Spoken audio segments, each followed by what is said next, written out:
Have you ever felt like your emotions hijack your day just because of something someone said? One rude comment, one dismissive glance, and suddenly your peace is gone. But what if I told you there's a way to become truly unshakable, a way to stay calm even when the world tries to provoke you? Welcome to Stoic Virtue Daily. In this video, we're diving deep into the ancient wisdom that helps you rise above the chaos, not by avoiding conflict, but by mastering yourself.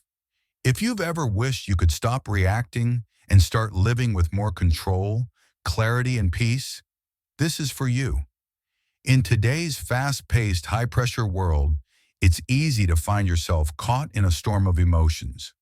From minor irritations to full-blown anger, our days can spiral quickly, and often because of things that are entirely outside our control. A sarcastic comment from a colleague, a careless driver cutting you off, a family member pushing your buttons. And before you know it, you're fuming. But here's the real question. Is there a way to remain unshaken? Can we live a calm, centered life, free from the emotional grip of others? The answer lies in an ancient, yet remarkably practical philosophy, Stoicism. Stoicism isn't just some dusty relic from history books. It's a living, breathing system of wisdom, practiced by emperors, soldiers, scholars, and everyday people who wanted one thing: to master themselves no matter the storm. Philosophers like Marcus Aurelius, Epictetus, and Seneca endured war, exile, betrayal, and personal loss, and yet they remained composed, wise, and grounded. Not because life was easy, but because they trained their minds to respond, not react. Today we'll explore 7 Stoic principles that will help you regain that same power. These aren't vague theories. They're clear, actionable tools that you can start using right now to protect your peace and reclaim your power. So grab a notebook, stay with me to the end, and I promise you'll walk away with tools that can change your life. Embrace willingness. The first step toward unshakable peace is a subtle yet life-changing mindset shift. Willingness. Willingness means accepting what comes, not with resentment, but with resolve. It's the art of flowing with life, not fighting against it. The Stoics believed that our suffering doesn't come from the events themselves, but from our resistance to them. Marcus Aurelius wrote, "Accept the things to which fate binds you, and love the people with whom fate brings you together, but do so with all your heart." Let that sink in. He wasn't saying life is perfect. He was saying life is life, and your peace depends on your ability to meet it as it is. Imagine this. You're washing dishes after a long day. You're tired. You don't feel like doing it. You sigh, you grumble. Every plate feels like a punishment. But what if you approach that same chore with willingness? What if, instead of resistance, you said, "This is part of my day. I accept it. I'll do it well." Suddenly, the burden melts. The task becomes lighter, not because it changed, but because you did. Epictetus put it simply, "Do not seek for events to happen as you wish, but wish for events to happen as they do, and your life will go smoothly." This mindset is freedom. It breaks the loop of anger, frustration, and bitterness. When you stop fighting reality, you stop suffering. Let's take a modern example, traffic. You're stuck, horns blare. You're late. The old reaction? Frustration? Maybe rage. But the Stoic reaction? Opportunity. Time to listen to an audiobook, reflect, breathe, be still. This is the essence of willingness. You don't have to like the moment, but you don't have to be ruined by it either. Willingness also connects to your purpose. Why are you doing what you're doing?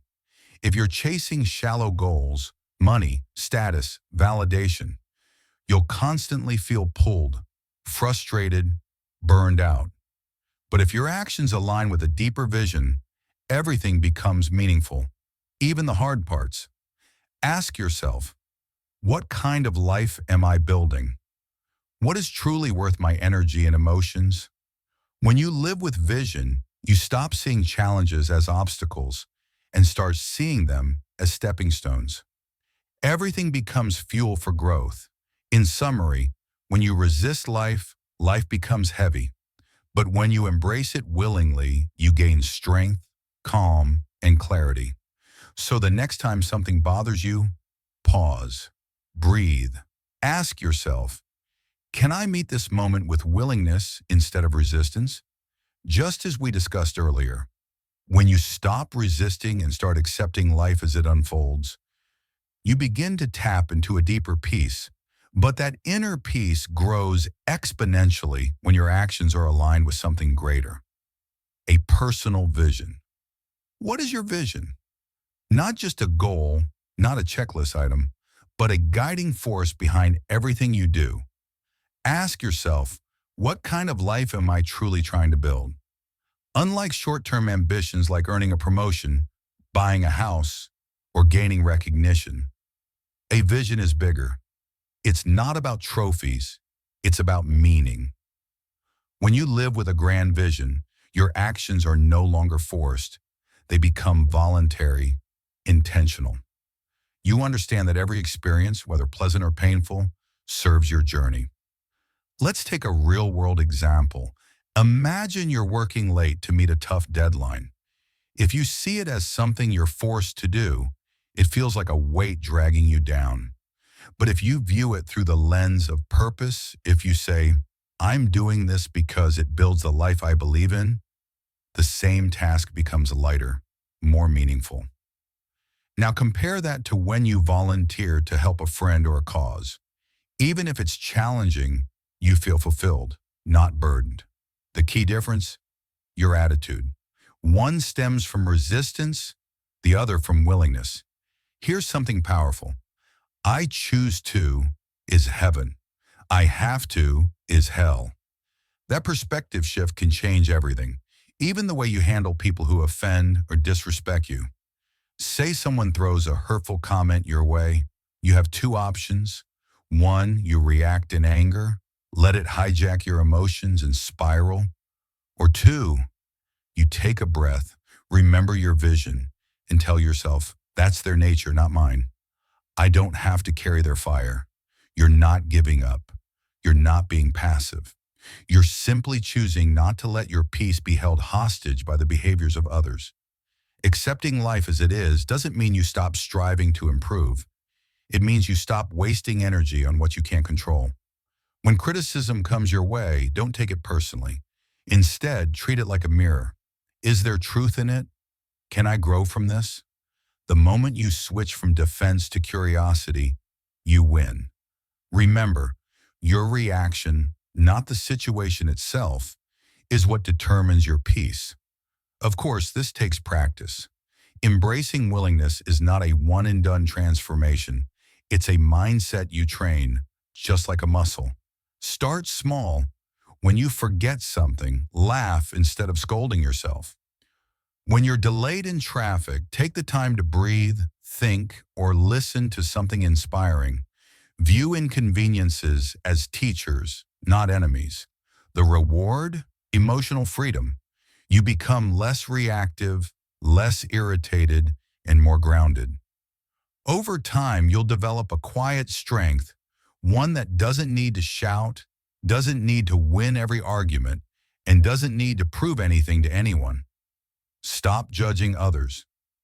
Have you ever noticed how quickly we jump to conclusions about people? How easily irritation grows when we label others as annoying, rude, or untrustworthy? Could it be that our constant judgment of others is the very thing that steals our peace? Let's find out. Let's continue from where we left off, on the journey of mastering your inner world. In the first habit, we embraced willingness. Now it's time to confront something much more subtle, yet just as powerful, the act of judgment. Have you ever paused to notice how quickly we make assumptions about others? One small inconvenience, and our minds rush to label, categorize, and react. But here's the catch. Most of the time, It's not the situation itself that upsets us. It's the story we tell ourselves about it. Imagine this. You're driving, trying to stay on schedule, and the car in front of you is crawling along. Your immediate thought? This person must be clueless. But what if they're a new driver? Or maybe there's a baby in the back seat and they're just being cautious. Suddenly your frustration begins to fade. Why? Because the narrative has changed. Judgment adds unnecessary weight to our emotional backpack. It's not just a passing thought. It's often the seed of irritation, resentment, even anger. Let's take another example. Suppose you have a coworker who frequently shows up late. The default thought might be, they're lazy and unprofessional. And that thought festers. It makes every future interaction with them heavier. But what if you discovered they were caring for a sick parent each morning? Would your reaction soften? Here's the Stoic truth.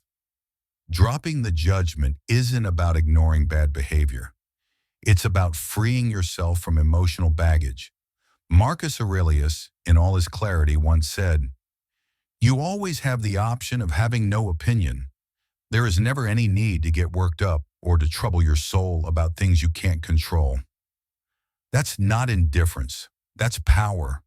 No one is entirely good or bad. People are complex. We all act based on our understanding, emotions, and circumstances. Reflect for a moment. Can you recall a time when you didn't show up as your best self? Maybe you were overwhelmed, short on sleep, or dealing with private stress. Others are no different. Picture yourself in a restaurant. A waiter accidentally spills water all over your table. Your gut reaction, annoyance. But what if you knew they just received devastating news that morning? That moment of compassion could replace your anger with understanding and lighten your heart in the process. Letting go of judgment is not weakness, it's wisdom. You're not excusing bad behavior. You're simply choosing not to be ruled by it. You're protecting your peace. As Marcus Aurelius also put it, the best revenge is to be unlike him who performed the injury. So how can you begin practicing non-judgment? Start with awareness. The next time you find yourself labeling someone, pause and ask, is this thought useful? Does it make me feel lighter or heavier? Then try shifting your lens. Put yourself in their shoes. What pressures, insecurities, or struggles might they be carrying that you don't see? Life is not always black and white. It's filled with context we rarely understand at first glance. And finally, remind yourself, different doesn't mean wrong. The world is richer, more vibrant, and more beautiful because of our differences. Judging others constantly is like trying to repaint the world in only one color, yours. By letting go of judgment, you gain space, emotional, mental, and even spiritual. It's in that space that compassion grows. And with compassion comes clarity, peace, and resilience. We ended the last lesson with a powerful question. Do you want to hold on to anger or do you want to live a life of peace? Letting go of judgment opens the door, but now it's time to take the next step, releasing the need to control everything. Let go of control. Once you stop judging others, you begin to notice something deeper. Most of our daily frustration, irritation, and even rage stems from one silent expectation. We want people to behave the way we want, but reality, it rarely cooperates. People are complex. They act based on their own emotions, experiences, upbringing, and sometimes pure randomness. When we demand that others align with our expectations, we end up building a mental prison, and guess who gets locked inside? United States. So here's the Stoic question that cuts straight to the truth. Do we find peace by controlling everything, or by letting go of what we never controlled to begin with? This is one of the central tenets of Stoicism. Epictetus wrote, Some things are up to us, and some things are not. The wisdom lies in knowing the difference and in not wasting your soul's energy on what lies beyond your reach. Picture this. You're in bumper-to-bumper traffic during rush hour. Horns blare, tempers flare. You're already late. Thoughts flood your mind. Why can't these drivers move faster? Or why is traffic always like this?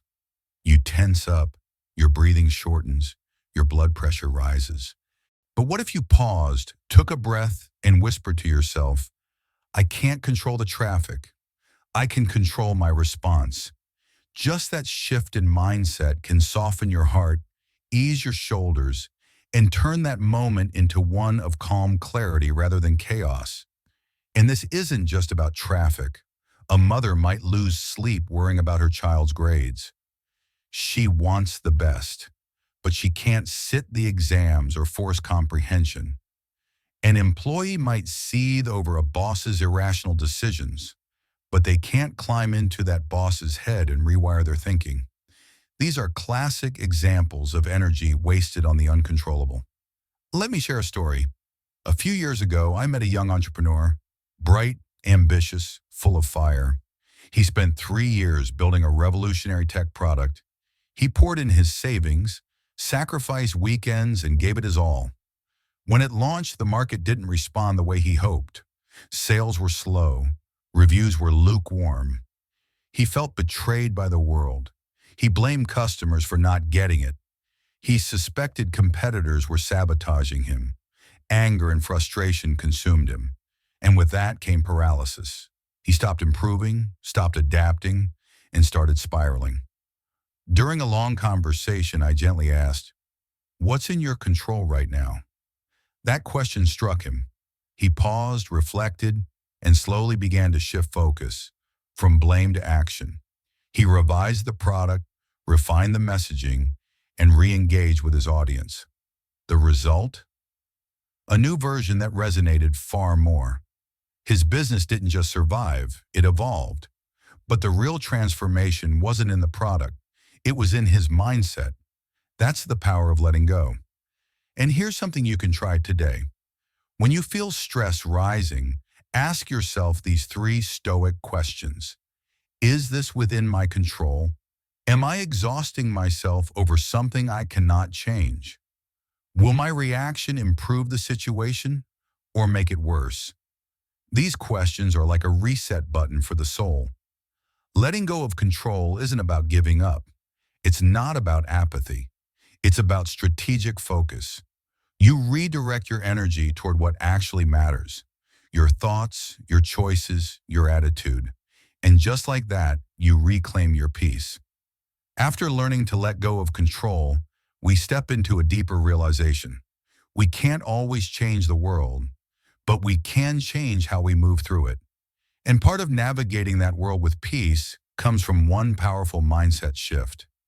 Letting go of emotional attachment to outcomes. Picture this. You're rowing a boat downstream. The river flows how it wants. It twists, it churns. Sometimes it's calm, sometimes wild. You can't control the current, but you can learn how to steer your boat. That's exactly how our emotions work. We can't stop external chaos from happening, but we can control how we respond to it. This idea leads us into a classic Stoic practice called premeditatio malorum, or the premeditation of evils. It's a mental rehearsal, a morning ritual of anticipating the things that might go wrong during the day. Canceled plans, disappointing behavior, unexpected obstacles. By acknowledging these possibilities beforehand, we rob them of their surprise and emotional sting when they do occur. Let's say you're heading into an important meeting. Instead of expecting everything to go perfectly, you pause and think, what if the client cancels? What if the tech fails? This isn't about being pessimistic. It's about preparing your mind to stay balanced no matter what happens. When you're not blindsided, you're not broken. Letting go of what you can't hold on to isn't weakness. It's wisdom. It's choosing not to cling to an illusion of control and instead finding strength and adaptability.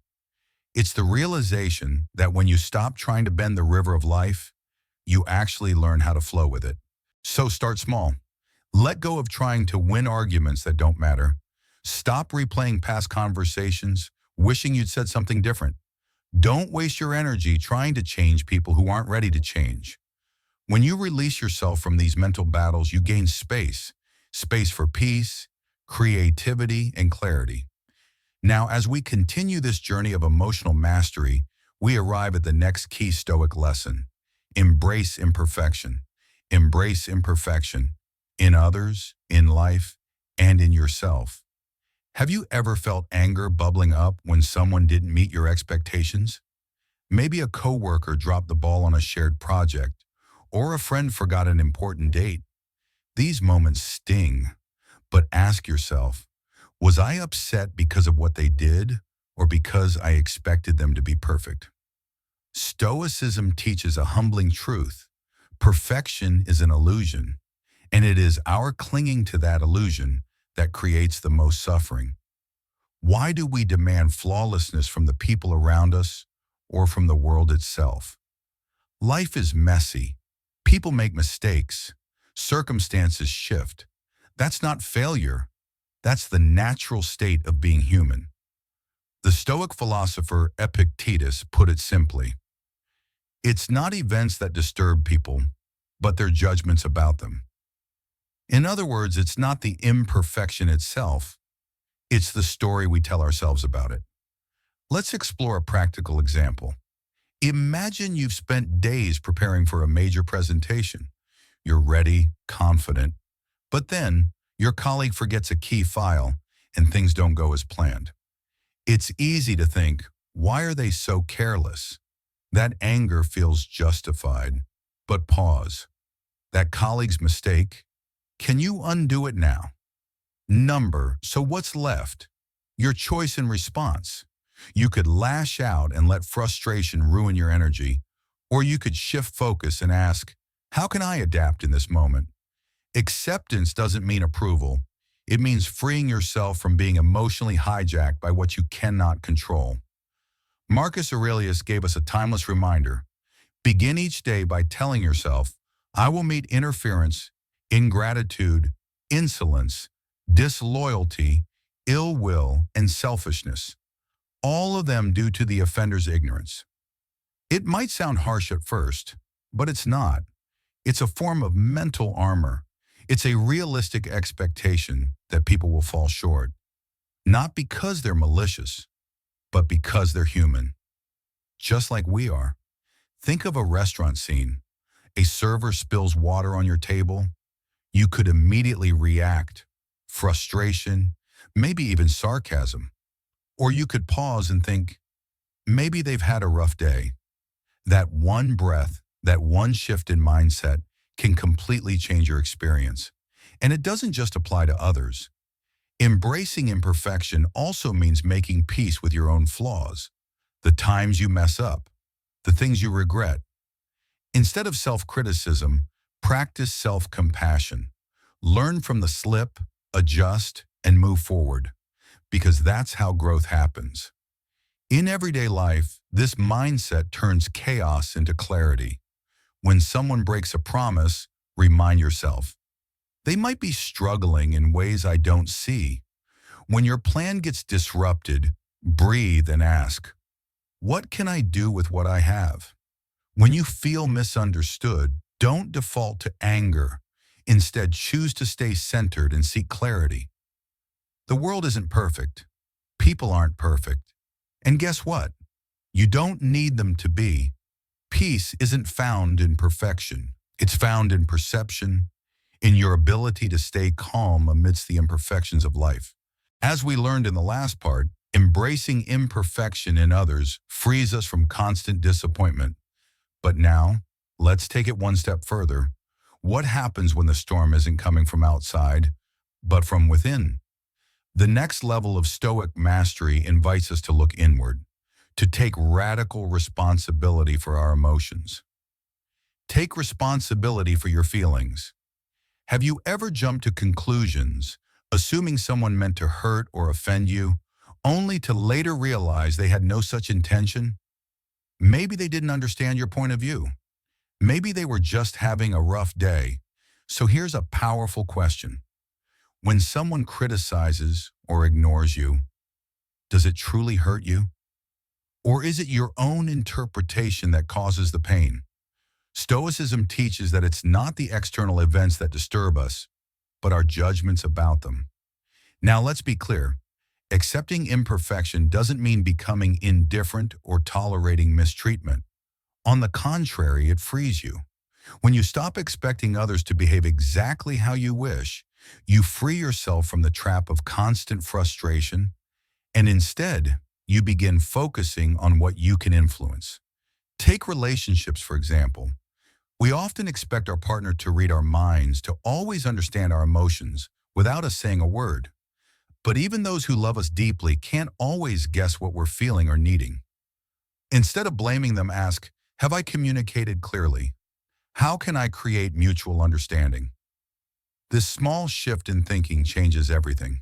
It builds compassion, it eases disappointment, and most importantly, it pulls us out of emotional reactivity and into emotional responsibility. When you truly accept the imperfections of life, you begin to find beauty in them. That careless coworker, maybe they're overwhelmed. That friend who forgot to text back, maybe they're struggling silently. Even that rude stranger on the street becomes a teacher, a test of your patience and a chance to practice compassion. Ask yourself honestly, haven't I made mistakes too? Haven't I needed forgiveness? If you desire grace from others, why not extend that same grace in return? Seneca once said, "He who is brave is free." And what greater bravery is there than the courage to look within and take ownership of our feelings? You see, life doesn't need to be perfect for you to be at peace. Happiness doesn't come from things aligning the way we want, but from learning how to align our thoughts with the way things are. Marcus Aurelius summed it up best. The happiness of your life depends upon the quality of your thoughts. So let that wisdom guide you. Now let's go deeper. We've talked about accepting imperfection on the outside, but what about the chaos inside you? What about the tension that builds when life throws curveballs you didn't ask for? This leads us to one of Stoicism's most empowering principles, emotional responsibility. Let's imagine a scenario. You're standing in a long supermarket line on a chaotic weekend. People are irritable. The line isn't moving. Suddenly, someone cuts right in front of you. No apology, no explanation, just blatant disregard. How would you feel? Angry, disrespected, ready to say something? Here's where your Stoic mindset kicks in. You pause, you breathe, and you ask, is this person's action truly worth disturbing my peace? They may be in the wrong. Their behavior might be rude, but their behavior is not in your control. Your reaction is, you could grumble, curse under your breath, or stew in resentment for the rest of the day. Or you could choose something different. You could reclaim your power. You might say to yourself, I can't control their action, but I refuse to let them control my mood. And when you do that, something amazing happens. The irritation starts to fade. The line might still be long, the person still unaware, but you are calm, untouched, free. They don't have the power to ruin your day unless you hand them the remote to your emotions. This right here is emotional strength. It's not about being passive. It's about being deliberate. It's about being the master of your own emotional world. The more you practice this, the stronger you become. Small moments of control stack up until eventually no one can easily shake you because you've learned the truth. Peace isn't given to you by others. It's built by you from the inside out. Think about how often we let others dictate our inner state. Someone insults us, criticizes our work, or simply ignores our presence, and instantly we feel hurt, offended, or enraged. But pause for a second and ask yourself, why am I letting this person's words or actions have power over my peace?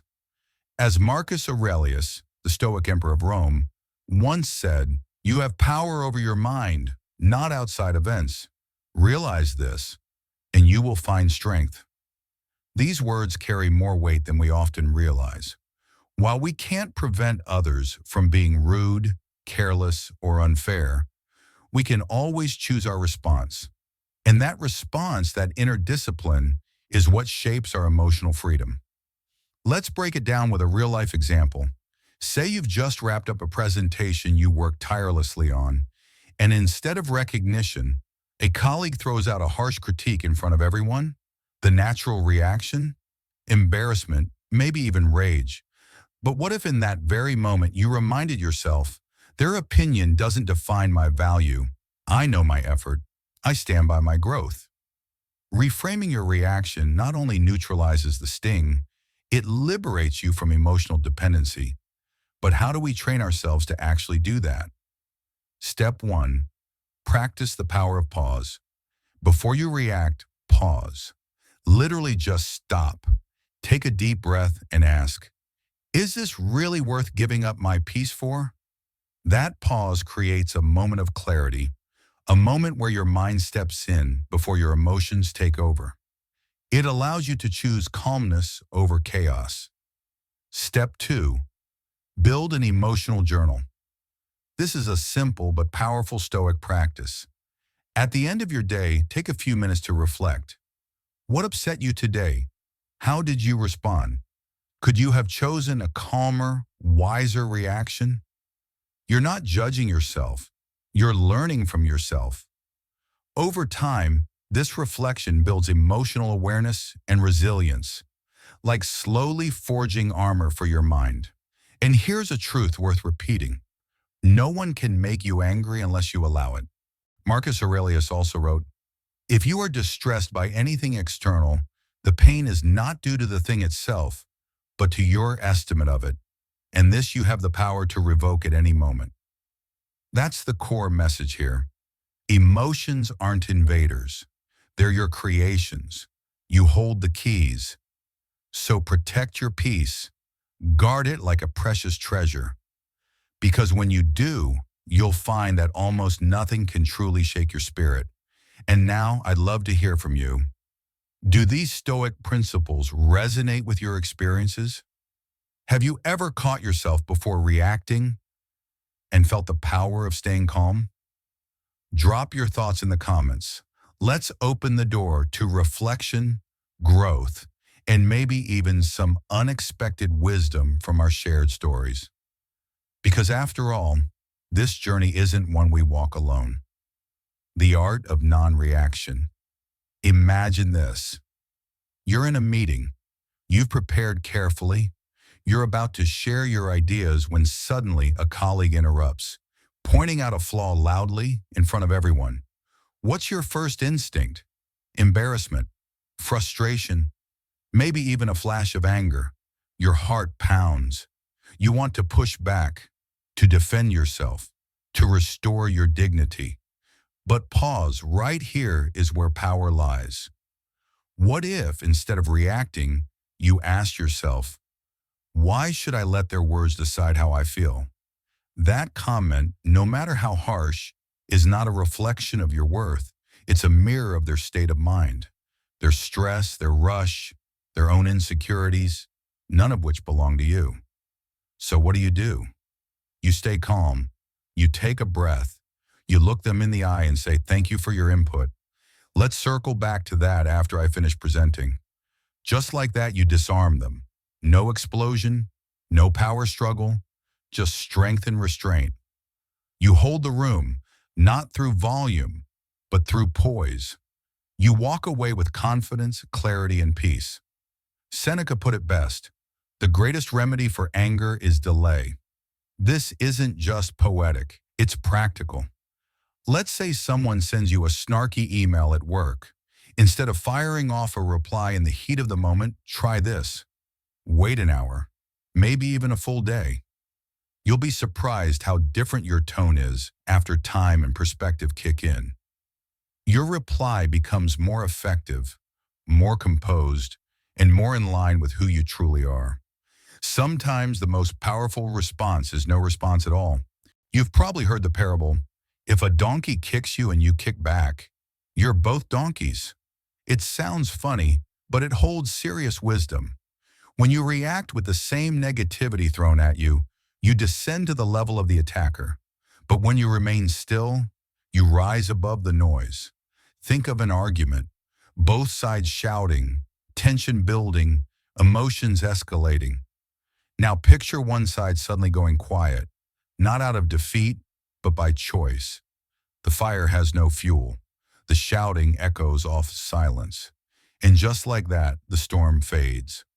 The one who remains silent wins, not the argument, but their peace. Now reflect. When was the last time you lost your temper over something small? A sarcastic comment, a rude driver, a text left unanswered? Was it worth the energy? Did it change anything? Or did it just chip away at your calm? Marcus Aurelius wrote, "If you are distressed by anything external, the pain is not due to the thing itself, but to your estimate of it. And this you have the power to revoke at any moment." That's your power. You don't need to react. You don't need to absorb others' chaos. And no, this doesn't mean you accept injustice or stay silent when your voice is needed. It means choosing where to place your energy. Not every battle is yours to fight. Not every word is worth a reply. Not every insult deserves your peace. Practicing non-reaction is a muscle. The more you train it, the more you begin to feel a steady calm, even in the face of conflict. And when you master that, you've stepped into a space where no one, no matter how loud or rude, can shake your core. As we've learned to stay centered through silence, we now move toward an even deeper source of joy, not in seeking control or retaliation, but in giving. Find joy in selflessness. As we slowly release our grip on anger, frustration, and control, we begin to notice something unexpected. Our soul feels lighter. The things that once disturbed us now pass through like soft ripples on a calm lake. And in that stillness, a new kind of space opens within us. A space not filled with resentment, but with empathy, compassion, and a quiet desire to give. This transformation is subtle yet powerful. It's in those small, invisible shifts where instead of reacting, you listen. Instead of holding on, you let go. And in return, you don't just protect your peace, you uncover joy. Marcus Aurelius once said, "When you arise in the morning, think of what a privilege it is to be alive, to think, to enjoy, to love." What if every day began with this reminder? What if we approach the world not with guarded defensiveness, but with a heart more open than it was yesterday? Forgiveness, in the Stoic view, is not a grand, unattainable virtue. It is simply a choice, a moment where you choose to understand rather than judge, to give rather than resent. Let me share a story. A friend of mine once worked in a cutthroat, high-pressure environment. He was often criticized by colleagues, sometimes harshly and unfairly. Yet instead of falling into anger, he chose curiosity. He'd ask himself, are they carrying something I can't see? One day he found out that a particularly critical coworker was going through a painful divorce and facing financial troubles. That moment of insight shifted everything. Rather than returning fire, he chose kindness. He listened more, offered help where possible, and remained calm even in tense meetings. The result? Not only did the tension between them dissolve, but the atmosphere in the entire office began to change. Forgiveness had a ripple effect. The same is true in families. Maybe you have a relative who constantly criticizes you. No matter what you do, it never seems enough. It hurts. Of course it does. But ask yourself, could their words be coming from their own pain, from a place of insecurity they've never addressed? When you can see through their behavior to the wound behind it, your anger begins to dissolve. This doesn't mean you accept or enable the behavior. It means you choose not to let it rule your mind. Remember, expectations are the birthplace of resentment. When we expect people to act exactly as we wish, we set ourselves up for disappointment. But if we accept that people are flawed, just as we are, we give them space to be human, and we give ourselves the gift of emotional freedom. Forgiveness is not just about letting someone else off the hook. It's about letting yourself off the hook, freeing yourself from the emotional chains of judgment, anger, and pain.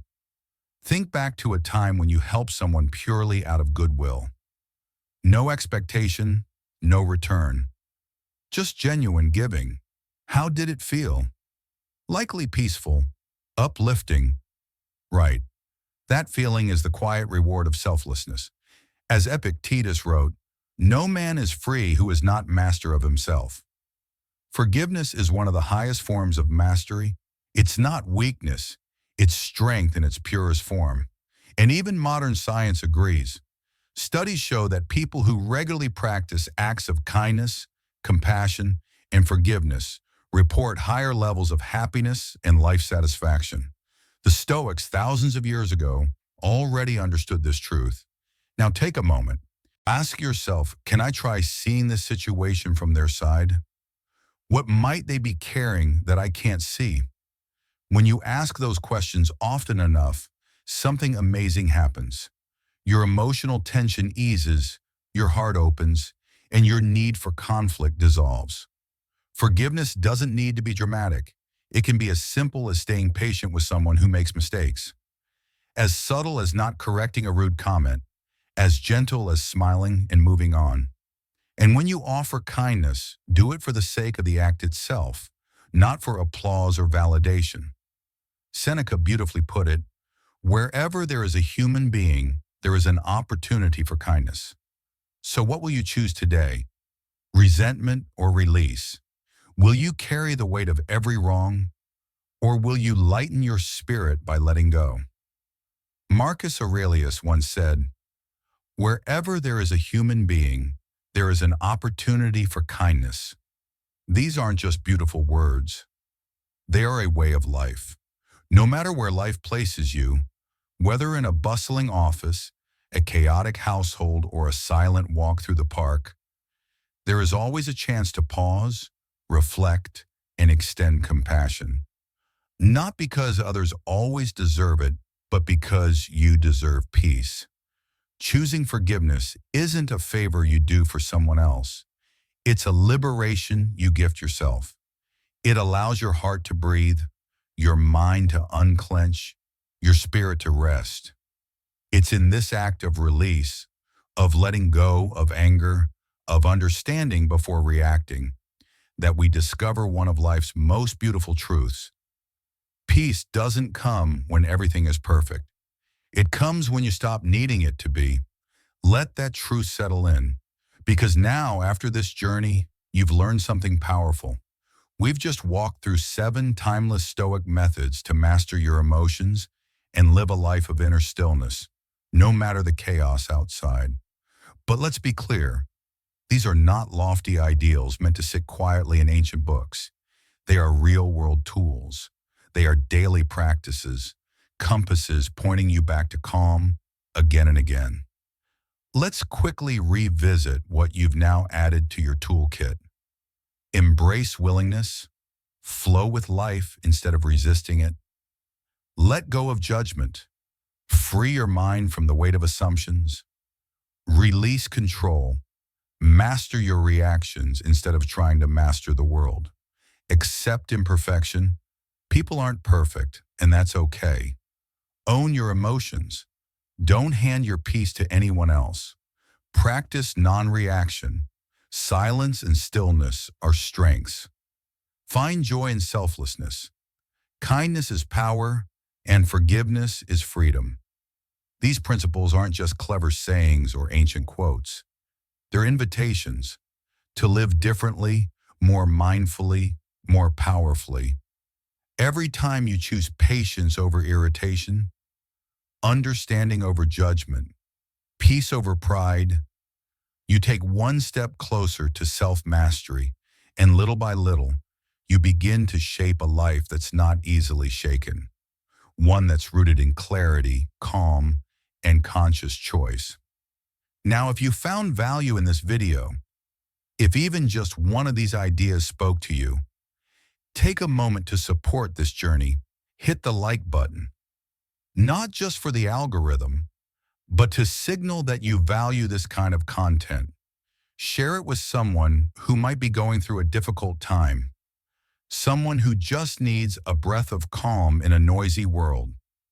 And most importantly, subscribe to the channel if you haven't already, because this is just one chapter.